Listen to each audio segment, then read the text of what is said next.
Hi everyone, welcome to Glitch Guru.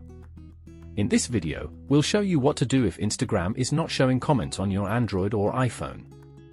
Now, sometimes Instagram might show you there are like 10 or 15 comments, but when you try to open them, you can't find all the comments. As you can see, for this post, Instagram says there are 15 comments, but if I tap on it, it will only show me these 6 comments. That's because some of the comments on this post are hidden either by the post owner or Instagram itself. To find them, scroll down and tap this See Hidden Comment option and it will show me all the comments. Now, Instagram may not also show some specific comments on a post if they have been removed. This is a common problem and I have shared on why this happens and how to fix it. You can check out the video linked in the description.